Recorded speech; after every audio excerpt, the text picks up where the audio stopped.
Oi pessoal, hoje trago para vocês mais uma dinâmica e essa é uma dinâmica que tem o propósito de ter um estudo bíblico, né? Então isso foi uma aula de escola dominical com jovens, mas também já apliquei no retiro de mulheres e foi muito bom, muito proveitoso os frutos dessa reflexão. Eu estou estudando com os jovens da minha igreja a respeito de intimidade e profundidade em Deus. E estávamos estudando a respeito da vida de Eliseu, do profeta Eliseu. E lá no livro do 2 Reis, capítulo 13, no versículos 20 e 21, vai falar a respeito da morte de Eliseu. Diz assim: morreu Eliseu e o sepultaram. Ora, bandos dos moabitas costumam invadir a terra à entrada do ano. Sucedeu enquanto alguns enterravam um homem, eis que viram um bando, então lançaram o homem na sepultura de Eliseu. E logo que o cadáver tocou os ossos de Eliseu, reviveu o homem e se levantou sobre os pés.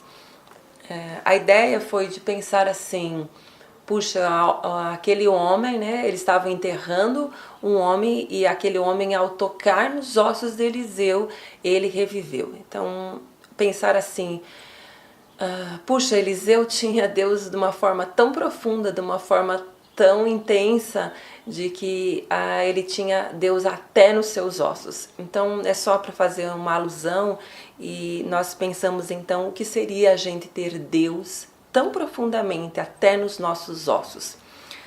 Fiz o desenho de um esqueleto e eu entreguei alguns post-its para dividir eles em grupos e entreguei alguns post-its para que eles pudessem pensar então a respeito disso, do que seria ter Deus até nos ossos. A ideia seria pensar mais ou menos nas partes ou em cada osso, o que isso representaria.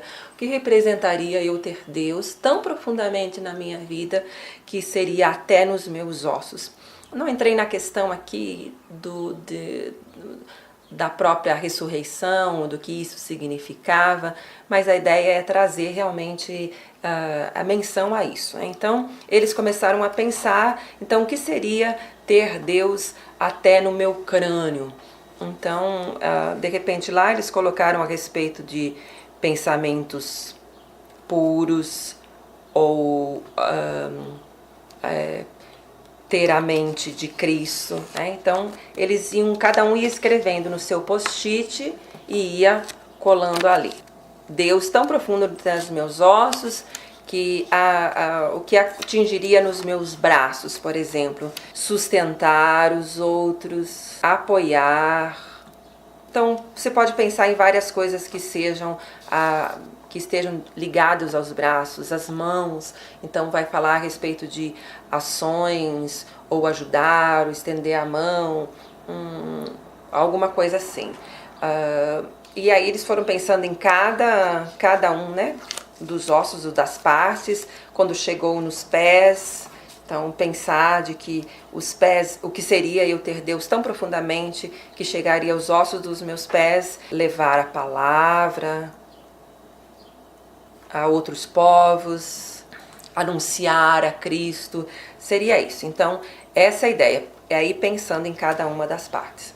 Mas aí a gente faz um contraponto, né? Quando nós vamos lá para o Salmo de número 32, no versículo 3, versículo 2 e 3, né? Bem-aventurado o homem a quem o Senhor não atribuiu iniquidade, em cujo espírito não há dolo. Enquanto calei, os meus pecados envelheceram os meus ossos, pelos meus constantes gemidos todo dia. Versículo 4, porque a tua mão pesava sobre mim dia e noite, e o meu vigor se tornou em sequidão de estio. Então, a ideia agora é pensar do outro lado, o que seria eu ter o pecado tão enraizado na minha vida que chegaria até nos meus ossos. De uma forma nós pensamos em ter Deus,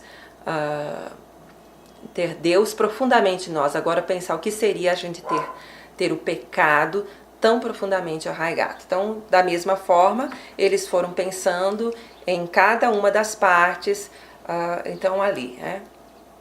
Então, o que seria ter o pecado meu crânio ou alguma coisa assim. Então eles pensaram a respeito de pensamentos pecaminosos ou pensamentos impuros. Aí quando chega aqui nos braços, né, eu não estar disposta, não estar disponível para ajudar.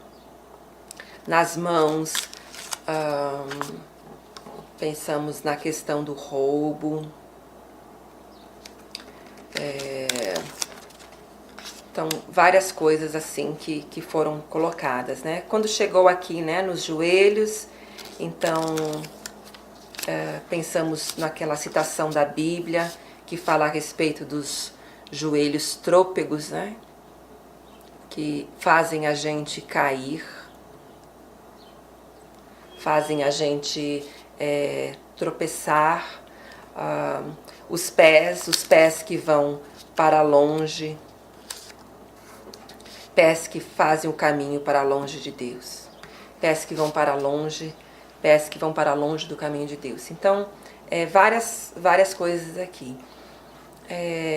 Aí, algo bem interessante que surgiu, assim, que a gente pode pensar em cada detalhe, vocês podem deixar para que as próprias pessoas possam pensar. Mas algo que a gente pensou o que seria a gente ter o pecado arraigado na nossa coluna. Então, algo que surgiu que foi bem legal é que, de repente, a minha mente tem um pensamento, mas o meu corpo pode ficar paralisado. Às vezes eu posso saber as coisas a respeito de Deus, mas o meu corpo não exerce, porque o pecado está arraigado em alguma área da minha vida. Então é muito legal, muito joia. Você tem que dar tempo para que eles possam pensar e construir as suas próprias ideias, né, em conjunto. E terminei essa dinâmica falando a respeito do versículo 5. Confessei-te o meu pecado e a minha iniquidade não mais ocultei. Disse, confessarei ao Senhor as minhas transgressões, e tu perdoaste a iniquidade do meu pecado. Que quando nós confessamos os nossos pecados diante do Senhor, Ele nos perdoa. Quando nós confessamos, nós podemos ter uma nova vida, podemos nos levantar. E desafiei cada um deles a falar sobre aonde eles precisavam ter Deus mais profundamente. E muitos falaram a respeito da cabeça, outros falaram a respeito dos joelhos e de várias partes do corpo, né? Mas aonde eu preciso ter Deus com mais profundidade, aonde eu preciso atacar e não deixar que o pecado fique tão profundo dentro de mim que chegue a secar os meus ossos. É isso. Deus abençoe. Se você aplicar essa dinâmica, não deixe de compartilhar a sua experiência, não deixe de me contar como é que você foi, tá bom? Deus abençoe. Até uma próxima.